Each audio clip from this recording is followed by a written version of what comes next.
Welcome back to the channel. We are going to talk about the top 5 trips we had in 2024. 5 or 6.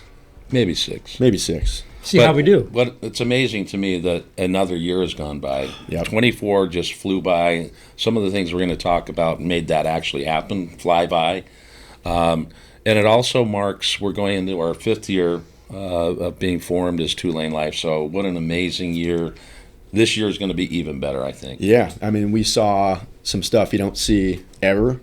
We got to see some history in the inner city, some cold temps, some super hot temps, some nostalgic runs up some iconic highways. I mean, it gets better every year, and we're going to share that with you guys today.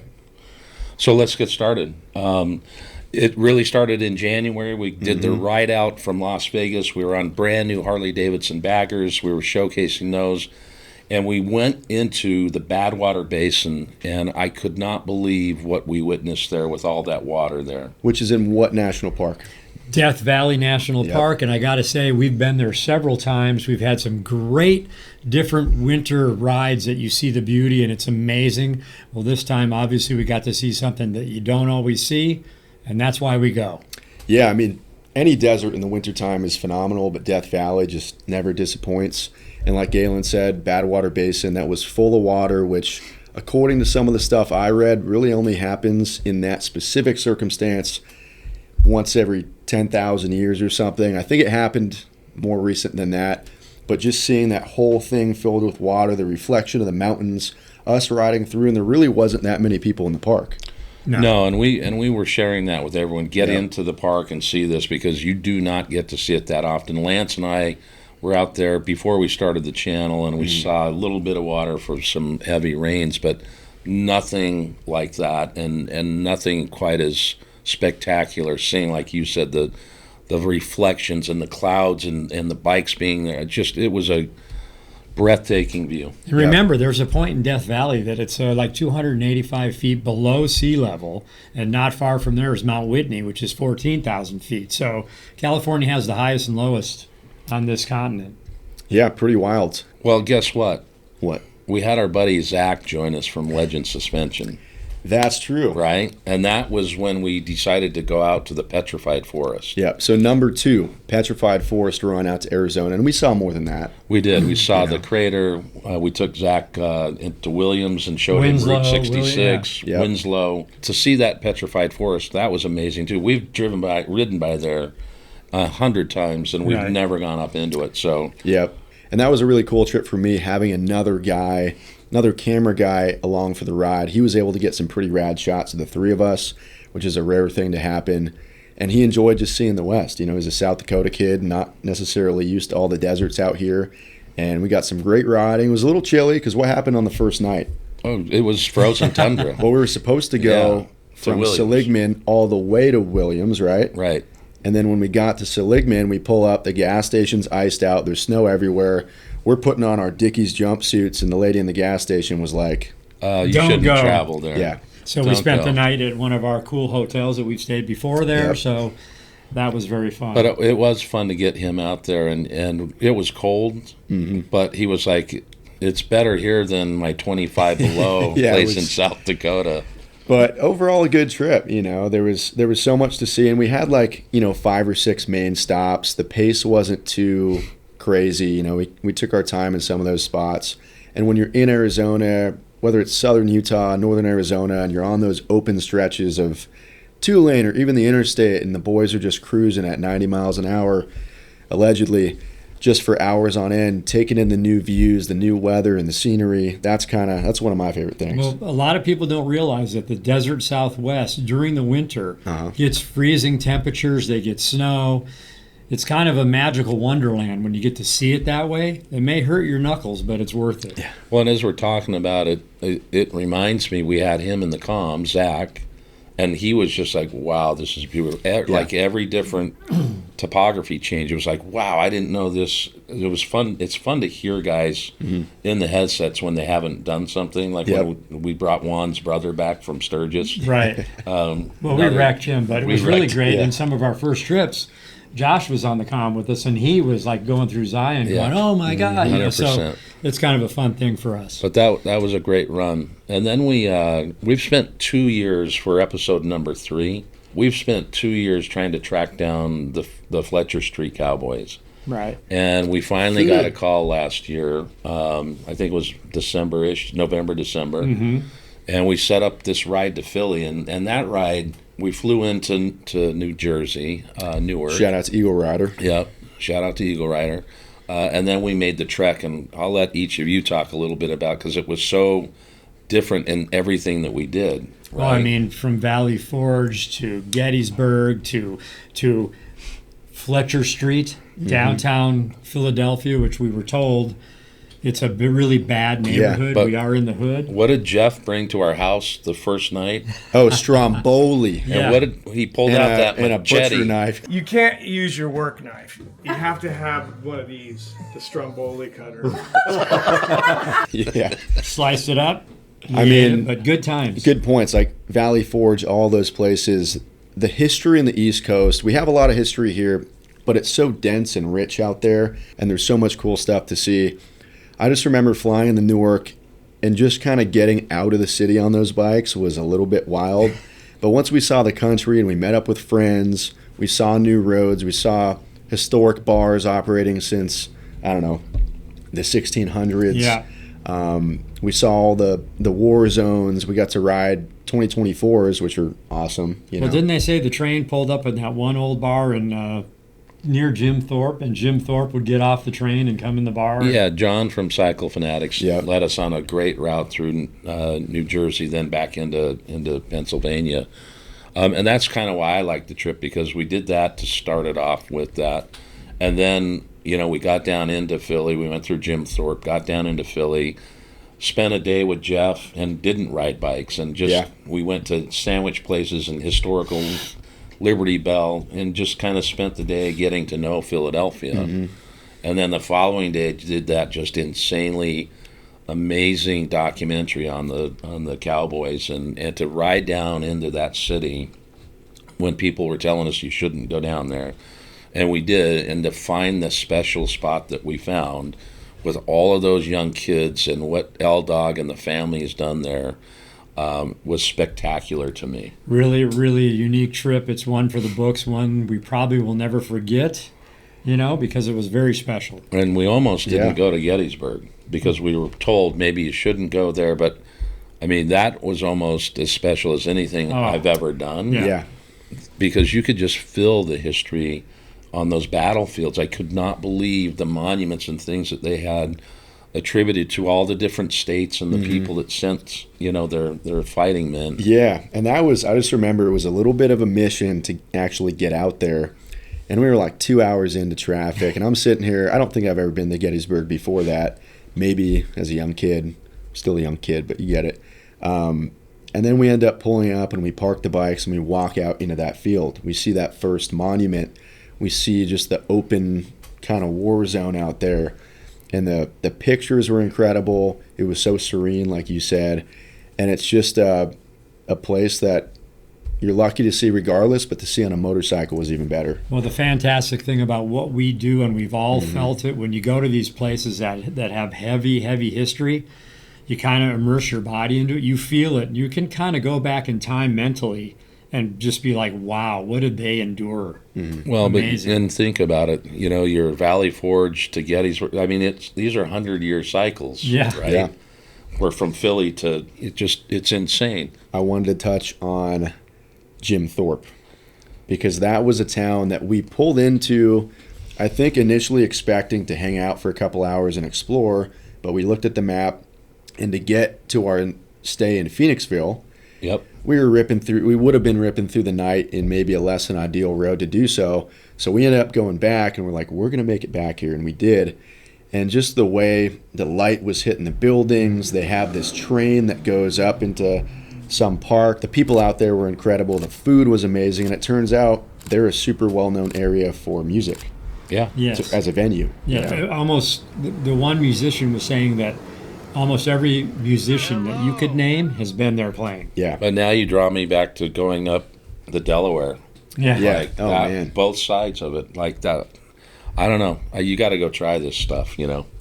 So you talked about the history they have out there, but Yep. we do have some history here. And generally speaking, it's the stuff that we find is in the early 1800s. It's not so much where we're seeing 1600 and 1700. And so we decided we've taken this trip a few times with the wives and friends, but to take you guys into Bodie Ghost Town, right? Well, before we got to Bodie, we ate Polish sausage at Went to one of my favorite spots. We stopped there all the time growing up. Mahogany Smoked Meats in Bishop. Yeah. So we went through Lone Pine, Big Pine. You know, we got out of the city. We got on 395 finally and started making it to those stops. Well, talk about in Lone Pine, someone hit you up about the museum. Oh, the film history. That was crazy. From the Alabama hills and all the westerns from the non-talking cinema to now have been filmed out there. So that was really cool. I mean, everywhere we go, there's adventure. I mean, just even getting into the museum, of course, for us, a water main had broke, so we had to cross a river to get into the parking lot. Yeah, that was cool. I mean, eventually I'd love to do the entire 395. I'm pretty sure it goes all the way from Mexico to Canada. Yeah. And if it's anything like the views in that one little section of kind of north, I guess that's Northern California, right? Yeah. In a way. Well, it's like on the east side of California, maybe up through the middle a little bit east way. So, yeah, it would be spectacular. But, yeah, I mean, we spent a couple of days. That was just part of day one. Right. Went up, you took us to Lake Sabrina, which we found out is called Lake Sabrina, not Sabrina. Again, the views out there are incredible. The greens, the blues, the warm kind of desert heat, but it was still a bit cool. Just amazing. Well, so now you're screwing me up here. Because, why am I screwing you up there? Because then we went and did the next day the June Lake Loop before we got to Bodie. Yep. And we jumped in the lake. Yes. Not in June Lake, but one of In Lake Silver Lake. Silver Lake. Silver Lake, yep. So these three cowboys were sitting in the cold water. Yeah, it was cold, too. Yeah, it was Fresh cold. snow melt, you know. But the June Lake Loop was cool. The roads are always pretty well kept out there, so smooth riding, not too many cars out. There was a bit of tourists on the pull-offs, as we saw on the lake, but some dude helped us take some pictures, so shout out. As we plan our trips, and we're talking about some that we've been on, but as we plan them, we get a destination going and we get maybe the first night. And we always kind of are very open to veering off and exploring new areas as we're going to the final destination. And that's where you find crazy stuff happen. Well, and we started off with Bodie, and we're kind of circling around it. But Bodie was cool. And if you're riding up to Bodie, they've got a dirt road. You've got to kind of deal with washboard. And we were just doing that. And we figured out later just goose her and go. Yeah, 30 miles an hour for our suspension. Yeah. 30 miles an hour was a good sweet spot. You kind of glide over them, but you pull into there, and Bodie, just reading some of that history and learning about how they left just because of the dire conditions. Oh, it snows out. Yeah. There. And it seems Fully like with snowed in. every ghost town we go into, there's an affiliation with mining, and they have like a 10-year run, and then they're done. Right. Bodie was longer than that, but the mining portion of there was a small group there into the late, I think, 20s or something like that. But they finally left, and by 1940 it was basically a ghost town. So what we find on these trips is we find small town, family legacy. It's railroad, it's rivers, it's that kind of travel, and it really takes you back to how this country was built. Well, and then we went to Lee Vining, had a little lunch, and then shot up over the Tioga Pass. And Oh, man. I thought we were going to have snow. So did I. I was so bummed that we didn't, because we've been through there when the snow has been so high. And that was into Yosemite, right? Into Yep. Yosemite, the back entrance. Yeah, and like any of these trips, you could do it in double the time. You could do it in maybe not half the time. But what was really nice about this trip in particular, the 395 Bodie, was, we had, I think it was 4 days or something like that. And that's a pretty local ride for us. We're just going, we're smelling the flowers, we're pulling over, checking things out, swimming in lakes, like you said. And that's, to me, what a lot of road trips and bike trips are about, being able to just take it all in for what it is, 100% enjoy every agree. mile, Well, so then we get into our next drop, which you're going to see. That's the longest time we've been out, and this was 21 days under the moon and the sun. Yep. It kind of went quick, though. It did. But, I mean, I didn't really feel like it was going to be as good as it turned out to be because I didn't really want to be ripping the 80 the whole way. Yeah. Right. But we did rip it. We did get off here and there. But it was kind of fun to be at these different dealerships throughout the country and work our way to Milwaukee. We found the beauty, We did. you know? And we found Cornfields the beauty in the cornfields. Yeah. People kept telling us, oh, there's just nothing but cornfields out there. I don't know if they were talking about Iowa, whatever it was. And we enjoyed it so much because it was such a different change of scenery from what we had been going through the prior days, a little more city. And you're just through these rolling hills, great views, every gas stop, everyone's just chatting, having a good time. Well, and I want to thank the viewers because many of you showed up at the different Harley-Davidson dealerships, and we really appreciated that support and getting to know you, one-on-one and putting a face and name together. Mm-hmm. So that was also a very cool part of that ride, and the Airbnbs were great. And that's a fantastic way to go. We've been having fun figuring out, hey, we can sit there at night, we can make a dinner, we can have a fire, have a smoke a cigar, have a nice drink, whatever is your fancy. But we've been learning a lot, and we're still, you said we're going into our 5th year. Yeah. It's getting to a point where we're really getting it down. And what's really cool, 5 years, so much has happened. For us to be able to do, not only work with Harley to do a 5-day, 5-dealership tour across the country, but to have every stop full of people who support us from all over. People were local, people would ride from 3 hours away. Like you said, to shake a hand, catch up with people, and kind of take a step back and realize we've kind of made some shit happen, Well, and it's fun. We're heading to Milwaukee, and we get to Milwaukee, and it's almost like, all right, we're in the homeland of Harley-Davidson. Yeah. We kind of know the restaurants now. We walk around the city a lot. We do this cool stuff. So that always turns out to be a good time as well. Well, we had a huge meet and greet. That was when the concerts, I could not believe the amount of people that were in that park. Yep.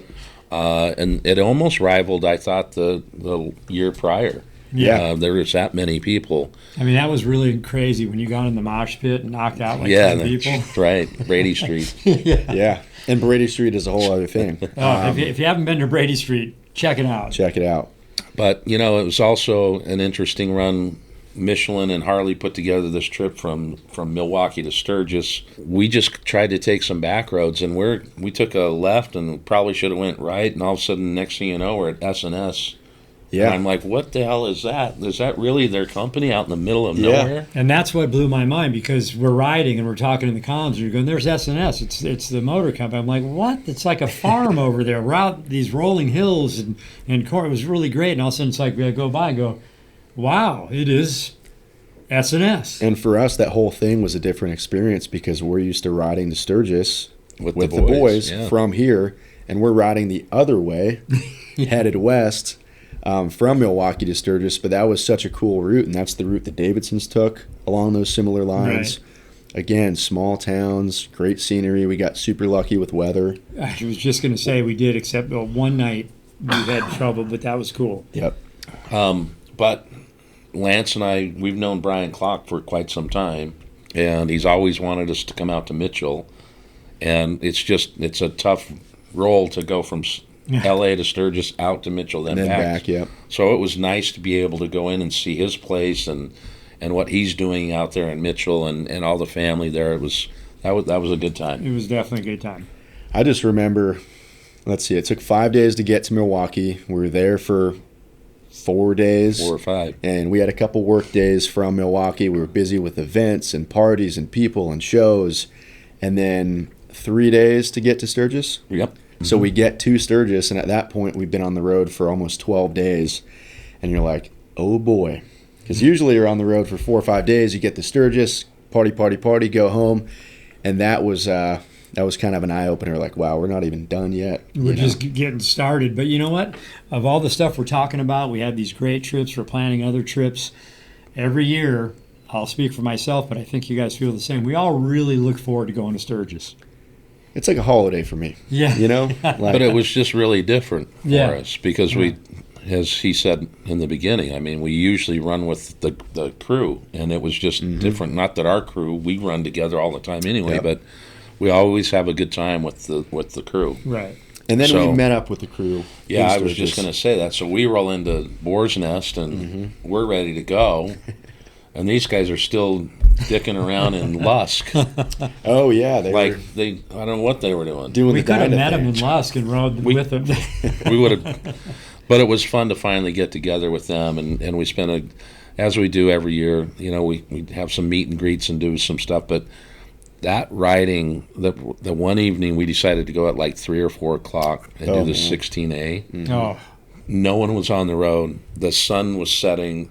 Mount Rushmore in that sunset. I mean, it was spectacular. and you were on that maroon yes. street glide. Yes, I right was. around. And I wore that little beanie helmet. It was the most peaceful ride ever because no one could tell. Well, for me it was. For them, they were like, "Dude, He turn missed a this lot way." of good stuff. But yeah, that was another first in a way. You Yeah. know, we've done 16A a ton of times. It's like doing all these other rides in a different season. Doing that in a different time of day was just a great way to see that area. We ran into that dude, pulled over on the side of the road, smoking a cigar, Yeah. enjoying the view. Guy you from know. Texas. Watching the sunset, you know, it's fantastic. And hey, if you guys are out there and you see us on the road, we've had people say, "Hey, I wanted to say hi to you and get a picture or whatever," and they don't do it because they think we're busy.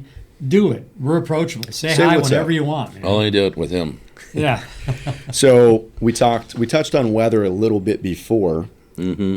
We hit some of that weather again on the ride home from Sturgis to LA, our final stretch of this 20-day trip we've been sharing with you guys. It wasn't quite like the year prior when we were on the CVOs, but it was Welcomed. welcomed. It was hot. I love when that happens. Yeah. The smell of it. You're hot, and all of a sudden now you're kind of just like refreshed. Oh, the rain. Yes. Gotcha. Yeah, I mean, Get us we hit, wet. Get us wet. well, You know? we hit the heat even before that. But yeah, what was it? We were talking about maybe staying in Vegas. I personally wanted to go home. We left Heber, right? Yeah. That day. So from Sturgis to Heber, 700 miles, but we had to stay in Lusk the first night. Not The Lusk. first night we stayed in Lusk, and then went Yeah. from Lusk to Heber. Because they had problems with the wiring with the dynos, Right. and that night it actually ended up storming. Right. And then from Lusk to Heber, and that was a great day. Beautiful. We had a little bit of rain, but Beautiful. super smooth riding. They went all the way with us, or did they stay? I forget. Yeah. Yeah. Yeah, they came all the way. Yeah. Because I remember they were talking about staying in Vegas.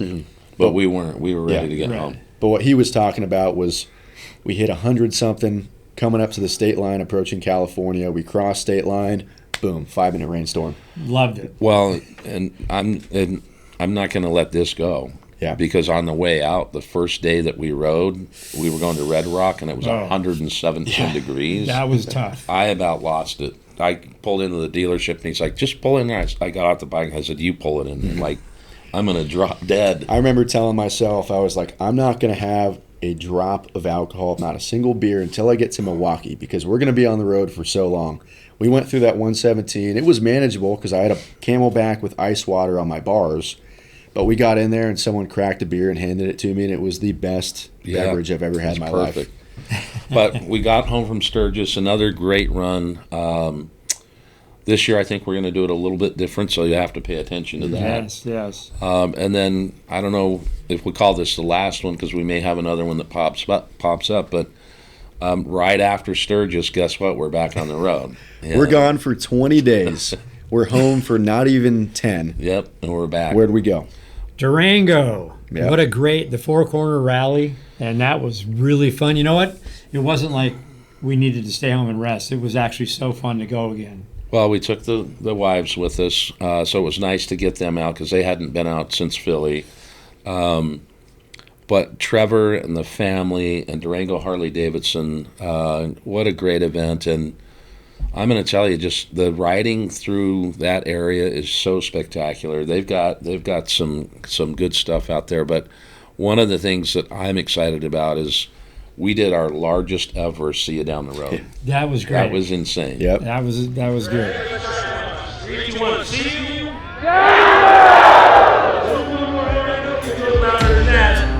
See you. We might try and top it this weekend I was going to say at our second annual warehouse party, which you guys probably saw last week, Yep. depending on our video schedule. We'll see how that goes. Yes. But it's just cool seeing the Four Corners Rally progress every year. I've never been, but I obviously saw the footage when you guys went in 2020. We see stuff online. But this year, there was just no shortage of things to do. We did $1 Million Highway. We actually went to the rodeo. Yep. We saw the flat track racing. Some dude did it on a gold wing and a bagger. And there's music and there's shows. And there was different things going on in all sorts of different areas, which was kind of nice. A little spread out, you know. I think for me also another fun part was the barrel racing and watching the guys on dynas and baggers and stuff go around in this deep of dirt trying to cut around barrels. I mean, that was just insane. But it is a great rally. And I think the last time that we went was 2020. The ladies couldn't see Four Corners. You've been there 3 times, right? We've been through, I don't know if we've been to the rally 3 times. We've been been at least twice. Yeah. But they couldn't see Four Corners because that was during that shut time. down. Yep. Yeah.